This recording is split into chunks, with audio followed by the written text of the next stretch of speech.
ဒီနေ့ထိလမ်းပြပို့ဆောင်ပြီးတော့မှကျောင်းမှာရှင်ပေးတော့ထိုဘုရားရှင်နာမတော်တာရဲ့ပုံကြည်ပါစေ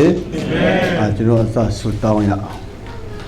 အသက်ရှင်ရကြီးမြတ်ဆုံးနေတော်ဘုရားကိုရိုနာမတော်ကိုချီးမွမ်းတယ်ယနေ့လည်းအရောက်တိုင်းကျောင်းမှာရှင်နဲ့ပို့ဆောင်တော်ဘုရားရှင်နာမတော်ချီးမွမ်းတယ်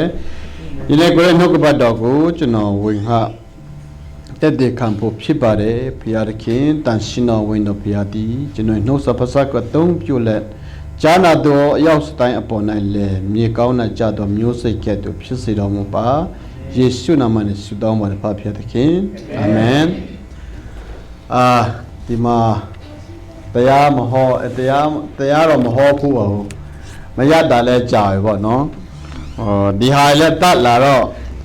ဒီနေ့ကတော့ဘောချုပ်လို့ဘာဖြစ်ဒီနေ့ဆာလင်းကြီးလို့ဆိုရင်လည်းကျွန်တော်အစောဆုံးဖြစ်မယ်2005မှာသူကတရုတ်ကဟိုထောက်တော်မှတ်တယ်နော်ဆရာ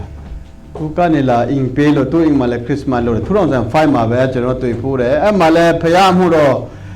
ကျွန်တော်ကိုပြောပြတယ်ကျွန်တော်တို့ကတော့အဲ့ချိန်ကမပြောင်းလဲတဲ့ခါကျတော့သူ့အလုပ်လိုပဲထင်တယ်လေနော်သူကဆရာခရိယန်ဆရာအဲ့ဒါပြောတာသူ့အလုပ်ပေါ့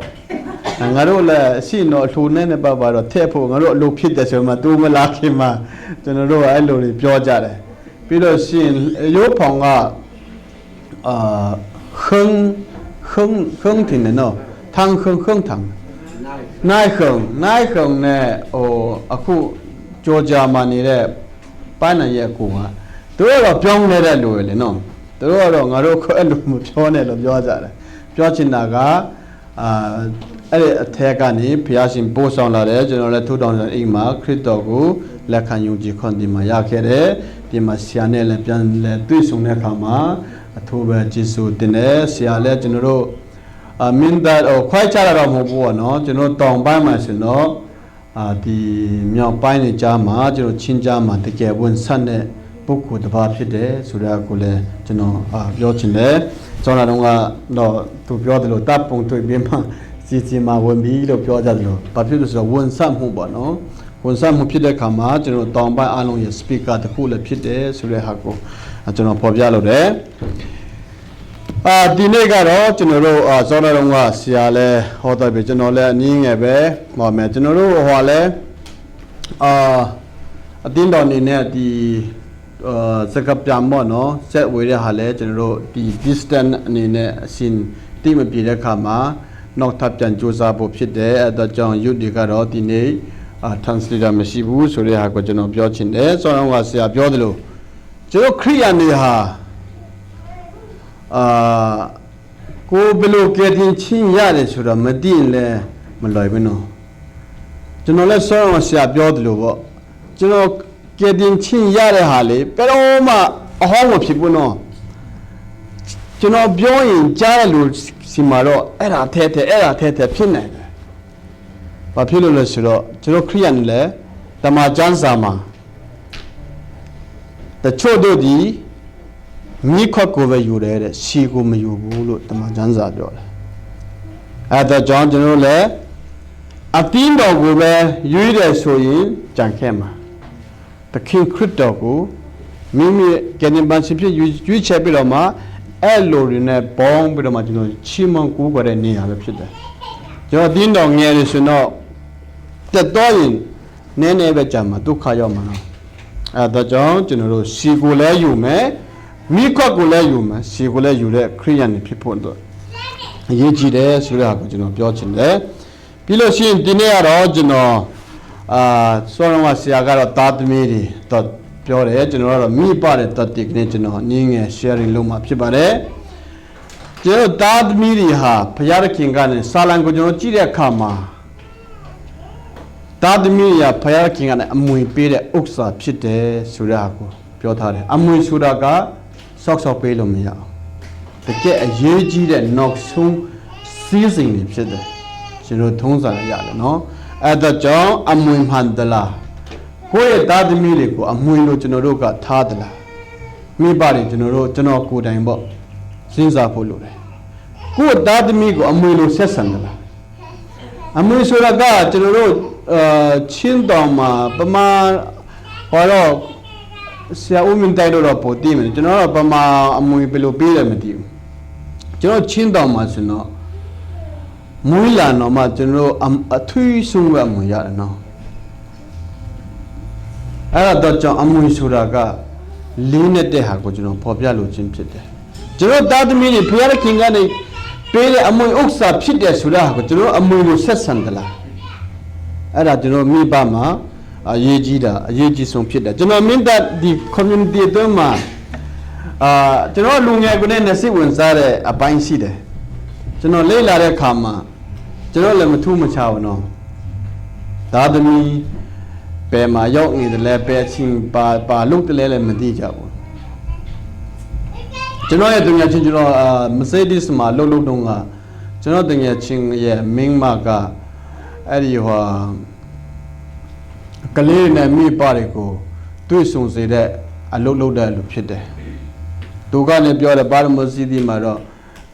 သူ့သားသမီးတွေဘယ်နှတန်းတက်မှန်းတော့မသိကြဘူး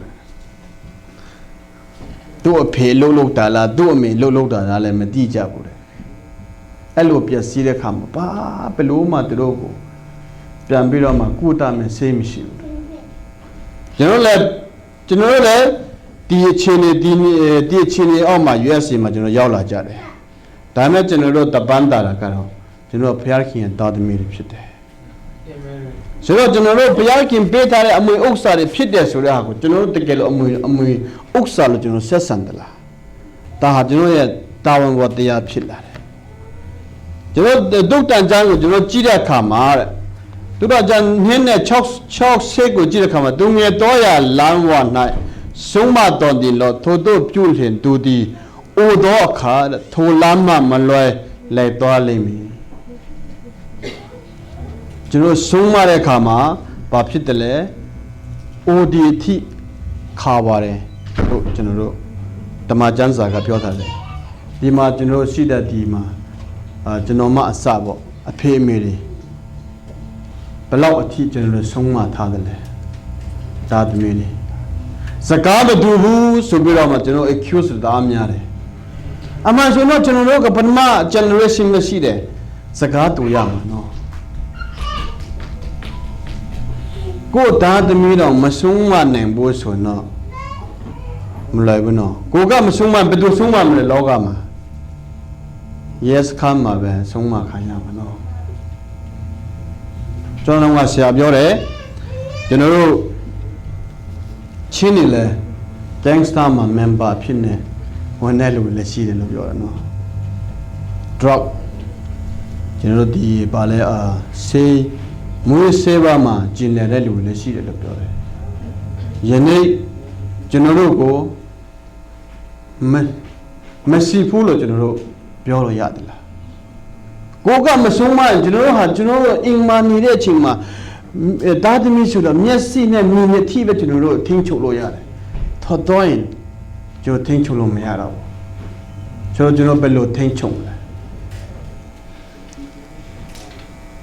ကျွန်တော်တာသမီးကိုဆုံးမဖို့တက်ကကြောင်းတက်စရာလည်းမလိုပညာတတ်စရာလည်းမလို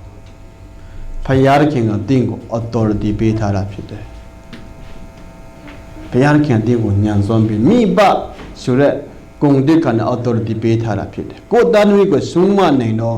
ဦးနှောင်းဟာလူတိုင်းမှာရှိတာဖြစ်တယ်ကျွန်တော်တရားဟောရာကျမ်း6လေးကျွန်တော်ကြည့်တဲ့အခါမှာဣတိလလူမျိုးတွေအကြောင်းကိုကျွန်တော်တို့ခဏလေ့လာရအောင်။အိုဣတိလလူအမျိုးတို့သာရ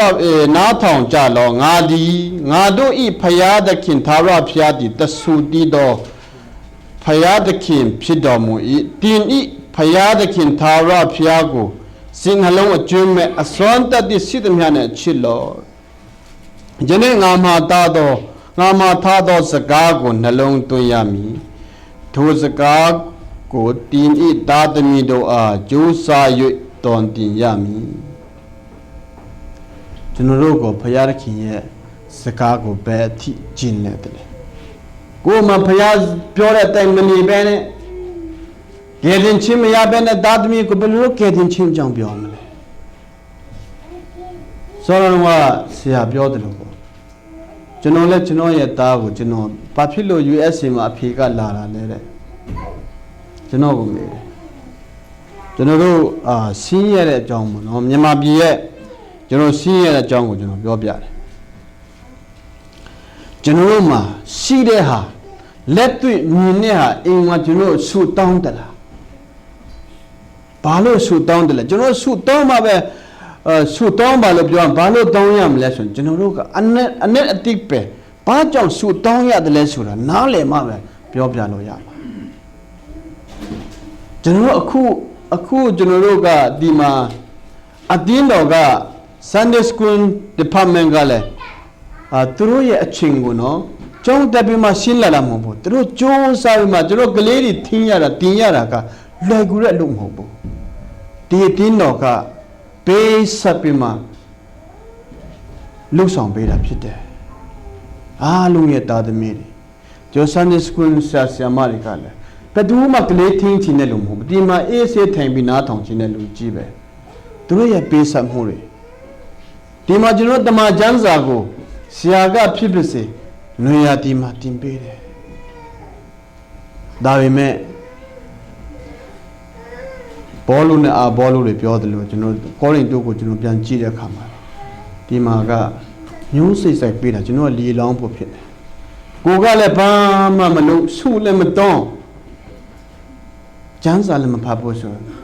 ဒါသမီးကိုဘယ်လိုပြောမလဲမိဘတော်ချင်းနေတယ်နော်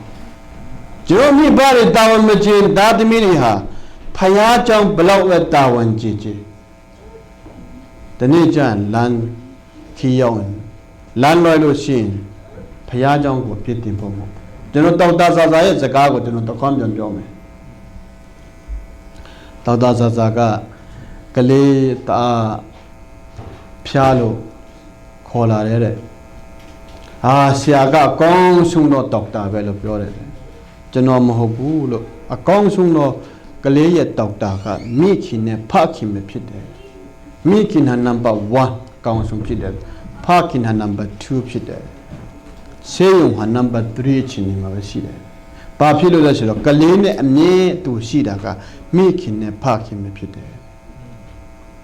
ယနေ့ကျွန်တော်သားသမီးရဲ့ behavior ကျွန်တော်ဖခင်ကလာတယ်ကျွန်တော်တားလည်းအခုကျွန်တော်နေတယ်လို့နေတယ်နော်ကျွန်တော်နေတယ်လို့နေတယ်ဆိုတော့ကိုယ်သားသမီးဟာအခုတက်ထိသားသမီးကိုမဆုံးမတဲ့လူဆိုရင်ပဲချီခပြဆုံးမမယ်ကျွန်တော်ကိုထဲမှာလေ့လာတယ်သားသမီးကိုပဲချီကနေစပြီးမှပြုစုရမလဲလို့ကျွန်တော်လေ့လာတဲ့အခါမှာတနည်းကနေ9နှစ်ထိကကောင်းဆုံးတယ်နော်ကျွန်တော်လေ့လာတဲ့ချိန်ကျွန်တော်သား6နှစ်ဝင်နေပြောချင်တာကကျွန်တော်တို့ဖျားခင်ပေးထားတဲ့အမွေဒီမှာသူတို့ပြောတာစွန့်စစ်တဲ့မြတ်နဲ့ချစ်လို့တဲ့ယနေ့ငါမှာသားတော်စကားကိုနှလုံးသွင်းရမည်ထိုစကားဒီတို့သားသမီးတို့အားကြိုးစား၍တွင်တင်ရမည်ကြိုးစား၍ဆိုတာဟာလွယ်ကူတဲ့ဟာမဟုတ်ဘူးမလွယ်ကူတဲ့အတကြောင့်ကြိုးစား၍ဆိုတဲ့စကားလုံးဟာရှိတာဖြစ်တယ်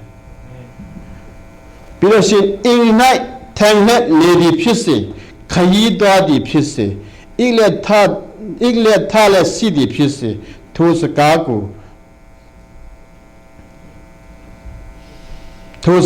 ပြောရမည်ထိုစကားကိုလည်းဒီနည်းလက္ခဏာတက်တည်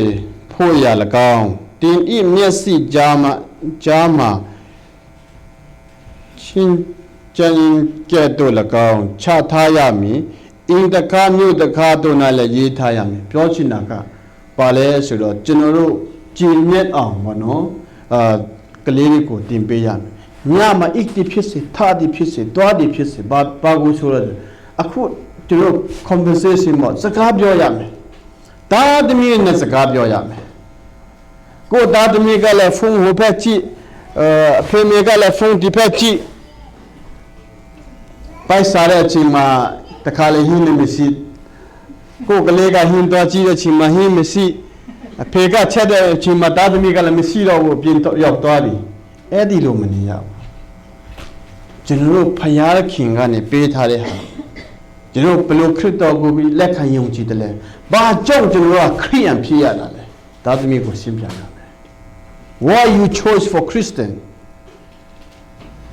You have a lot of religions you can choose. Why you choose Christian?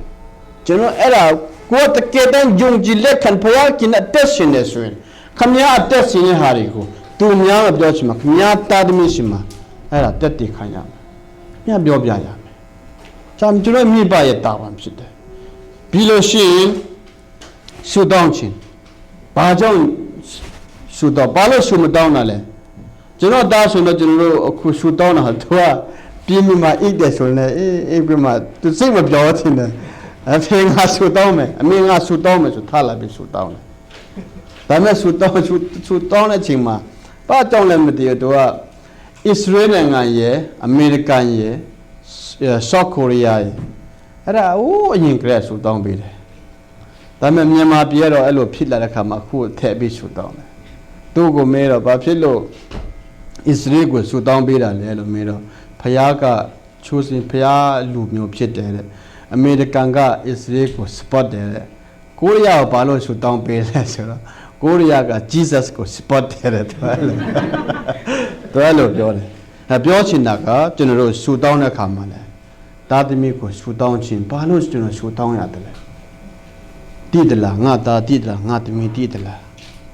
ဘာကြောင့်ကျွန်တော်ဆူတောင်းရတယ်လဲပြီးလို့ရှင်ကျွန်တော်မှာဘုရားသားသမီးဖြစ်လာတဲ့ခါမှာတက်တည်ခံစရာရှိကိုရှိမယ်ဖယားတခင်ကတည်တဲ့ပေါ်မှာပြုတဲ့အမှုဟာရှိကိုရှိမယ်အဲ့ဒါမရှိတော့ခမည်းသားသမီးဖြစ်တာပဲဖြစ်မယ်ကျွန်တော်ဆိုရင်လည်းကျွန်တော်တက်တည်ခံစရာရှိတယ်ဒါပေမဲ့သူ့အသက်အရွယ်ကိုနည်းနည်းစောင့်နေဟာတယ်ပိုင်းလည်းရှိတယ်အဲ့ဒါကြောင့်ကျွန်တော်ဖယားတခင်ပေးထားတဲ့အမွေဥစ္စာတွေကိုအမွေလို့ကျွန်တော်ထင်းထင်းတာပေါ်ရေးကြည့်တယ်ကျွန်တော်ဘေးကန်ချင်းမှာကျွန်တော်ကဆက်ဖို့ဖို့မပေးဘဲနဲ့တာသမီးကိုဆက်ဖို့ဖို့ပေးပါလို့ဘယ်လိုတော့ပြောမလဲကျွန်တော်ဟာတာသမီးရဲ့စိတ်မှာဦးဆောင်မဲ့လို့ဖြစ်တယ်လက်တွေ့ပြနိုင်တဲ့လူဖြစ်ရမယ်ကျွန်တော်မပေးခံဘဲနဲ့ပေးခံချင်းအကြောင်းကိုတာသမီးဘယ်လိုတော့ပြောမလဲအခုဆိုတော့အတင်းတော်ကနေဘယ်လောက်ပေးတယ်ပေါ့နော်ဆက်ဖို့ဖို့လဲဖြတ်ပိုင်းနေလာပေးတယ်ကျွန်တော်ဒီဟာပါကြောင့်ပေးရတယ်လေဖះเจ้าကိုကျွန်တော်ရှင်းပြနိုင်ဖို့လိုတယ်နားလည်ဖို့လိုတယ်ပြီးတော့ရှင်ကျွန်တော်ဒီကလေးတွေဟာအတင်းတော်ကဘာကြောင့်သူတို့ကိုခရူးဆိုင်တယ်လဲဆိုတော့သူတို့ကပဲ future ဖြစ်တယ်တခြားနိုင်ငံမှာနေတဲ့လူကိုဒီမှာလာဖို့လင်းလက်မှတ်နေဝေပြီးမှခေါ်လာတဲ့တရားကလေးတွေဟာဒီမှာရှိပြီးသားတယ်ဆယ်နှစ်လောက်ပြင်းသူတို့ဟာကျွန်တော်ထက်လာစားလက်အများကြီးရလာမှာဖြစ်တယ်သူတို့မပြောက်တော့လို့ဆိုရင်ဘုရားကျောင်းဝေပြီးမှဘင်ပေးစရာသူတို့ကပေးလာလိမ့်မယ်အရေးကြီးတော့မိသားစုတော့လည်းရေးကြီးတယ်လို့ဘုရားကျောင်းတော့လည်းရေးကြီးတယ်အဲ့တော့ကြောင့်ကျွန်တော်ဘုရားကျောင်းမှာလည်းဒီဆရာဒေးဗစ်ကနေဦးဆောင်ပြီးတော့မှကျွန်တော်တို့Bible study အခုညနေပိုင်းဖြစ်ကျွန်တော်အမြဲတမ်းလှုပ်ဆောင်ပေးတာဖြစ်တယ်နော်အဲ့တော့ကြောင့်ကျွန်တော်ကလေးတွေကိုကျွန်တော်တို့ဘာသာဝင်ကြည့်ပြီးလဲဆိုရဟာကိုကျွန်တော်တို့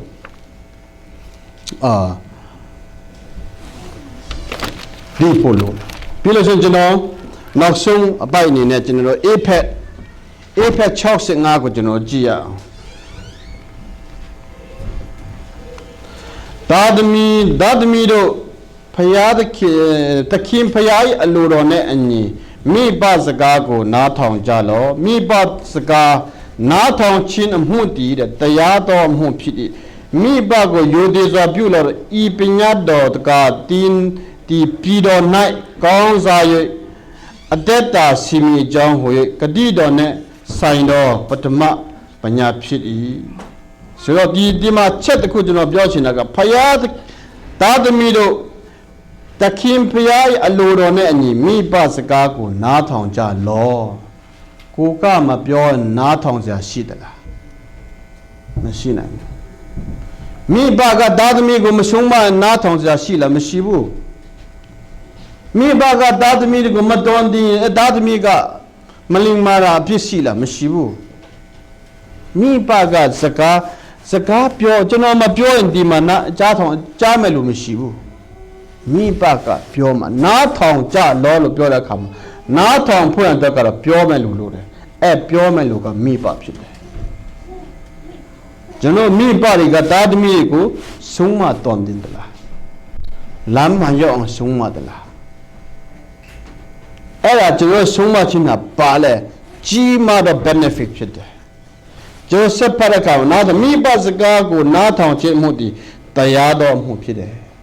ဘယ်မိပါမှငါသားဟိုမှာဆေးချောက်တော်ဝေပြီးမှစူနော်လို့ပြောတယ်လို့ရှိမလားရှိနိုင်မှာထို့တောင်ဆိုအိတ်တုံးက Texas ပြည်နယ်မှာတည်တံပေးမဲ့အသက်29နှစ်အရွယ်ယောက်ျားလေးတစ်ယောက်ကတော့သူကတော့တည်တံပေးဖို့အတွက် Dead House မှာရောက်တဲ့အခါမှာခမပါပြောချင်တယ်လဲလို့ပြောတော့ကျွန်တော်ပြောချင်မို့တဲ့ခဲတံပေးပါငါစာရွက်မှာစာရေးမလို့ပြောပါရေးတယ်လဲဆိုတော့ဒီထက်ကောင်းတဲ့တရားသူကြီးရှင်ငါအမေကိုတည်တံပေးပါလို့ပြောတယ်ငါနောက်ဆုံးတော့မေးကြတော့ငါငယ်ငယ်ကလေးကသူများစပင်းရထားလဲငါအမေကပဲတောခိုးပါလို့ပြောတယ်ငါအမေကလည်းယူခိုင်းတဲ့ခိုးခိုင်းတဲ့ကငါခိုးမဟုတ်နဲ့ကိုတည်တံငါဖြစ်တယ်ငါမှပြည့်စည်ပဲမယ်ငါအမေလည်းပြည့်စည်တယ်ဒီထက်တရားသူကြီးကောင်းတဲ့တရားသူကြီးရှင်ငါအမေကိုတည်တံပေးပါယနေ့ကျွန်တော်ပြောချင်တာကဒါကတော့ချွန်းချက်တစ်ခုကိုကျွန်တော်ပြောရဖြစ်တယ်ဒီကနေ့မိဘကဘယ်သားသမီးမှာဘယ်သူသားသမီးမှာအယုအချောဆုံးလို့မရှိပေမဲ့ကိုယ်သားသမီးကတော့အကောင်းဆုံးလို့ကျွန်တော်တတ်မှတ်ကြတာပဲဘယ်သူမှသားသမီးကိုအဆိုးနဲ့ဆုံးမမယ်လို့မရှိတော့ဘူးထင်တယ်ငါသားဒီနေ့အစားပြီးတော့မှအင်မမနေတော့နဲ့လို့မောင်းထုတ်တဲ့မိဘလည်းမရှိဘူးနော်အဲ့တော့ကျွန်တော်တို့မိဘရဲ့စကားဟာတရားတော်မှုဖြစ်တယ်မိဘကိုယိုသေးတော့ပြုလို့တဲ့ကျွန်တော်တစ်ချက်ကြည့်ရ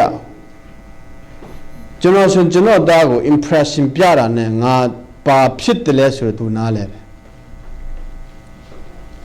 ကျွန်တော်တည်တင်းတော်မှာလည်းအဲ့ဒါဖွဲ့တယ်ကျွန်တော်တွေ့တဲ့ဟာရှိတယ်ကိုသားသမီးကိုအော်စရာမလိုဘူးဒီလူကြားမှာဆိုရင်ကိုမျက်နှာပြတာနဲ့သားသမီးဟာတည်ရမယ်အဲ့ဒါမရှိဘူးဆိုရင်သားသမီးနဲ့မိဘကြားမှာဆက်ဆံမှုမရှိလို့ဖြစ်တယ်အဲ့တော့ဤပညာဒီကားတဲ့တင်းဒီတဲ့ပြည်တော်၌ကောင်းစား၍အတ္တစီမီကြောင်းဟွေကတိတော်နဲ့ဆိုင်တော်ပထမပညာဖြစ်တယ်